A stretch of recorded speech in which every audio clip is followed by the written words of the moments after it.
Hello, welcome and welcome back to our YouTube channel. Ni buri mushya kandi subscribe kuri no kunzogera tujye tubana buri munsi, like, share, comment byose ni ingenzi. Ku mbuga nkoranyambaga dukoresha haba kuri TikTok, Instagram, Facebook, LinkedIn hose dukoresha Rubavu Real Estate.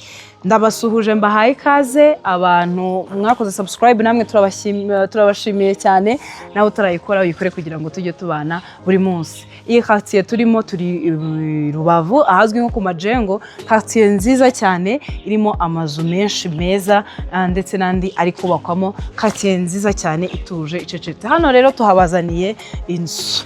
Ni inzu iri mu kibanza gifite metero kare 300. Ni inzu yubakishijwe amatafari ahiye, ibintu byose birarangiye, ikintu kibura cyonyine ni amasuku.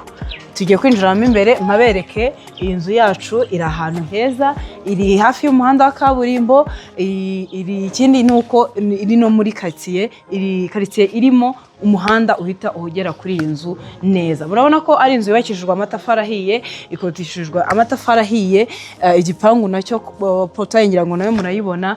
Nkuko nabivuze iyi nzu yacu iri mu kibanza gifite metero kare 300. Ifite ibyumba 4, dushe 2 na toilette 2 mu nzu, salon na salamanje n'igikoni. Ni ahantu heza cyane, ahantu watuza umuryango wawe, hari umutekano, hanatuje, hameze neza. Wakubaza ngo tukwatangira ngahe? Ni miliyoni 55 zifite ibiganiro. Ushaka kuhasura, ushaka kuhagura, hari ikindi wifuza kubaza, waduhamagara cyangwa twandikira kuri iyo nimero no kuri screen yawe. Ushobora no kudusanga ahantu dukorera mu mujyi wa Rubavu mu nyubako izwi ya etaje kwa Habibu. Dukorera muri floor ya mbere, uhagera uhita ubona ibyapa byacu, ibyapa bya office yacu, ugahita ubona ahantu dukorera. Inzu yacu rero nkuko nababwira irimo ibyumba 4, dushe 2 na toilette 2 mu nzu, salon na salamanje n'igikoni, ikabiri mu kibanza gifite metero kare 300. Ni inzu ibura amasuku yonyine, ibindi byose byararangiye. Kuri miliyoni za 55 urazizana, duhita waguhereza ibyangombwa byose birahari, no kugura uhita ukorerwa mutation, kandi Rubavu Buy and Sell Limited tukabigufashamo byose kugera birangiye. Muduhamagare mutwandikire, mwana dusanga ahantu dukorera.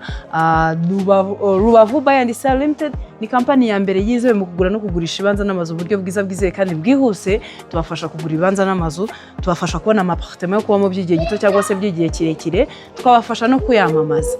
Ahantu hose waba uherereye, akarere kose waba urimo mu gihugu cy'u Rwanda, turagufasha, ndetse n'izindi services zose zitangwa na Real Estate turabafasha. Dukorera mu ntara y'Iburengerazuba, especially mu karere ka Rubavu n'akarere ka Musanze, no mu nkengero z'akarere ka Rubavu hose turahakorera. Mutugane tubafashe. Rubavu Buy and Sell Limited, your trusted real estate partner, we always here for you.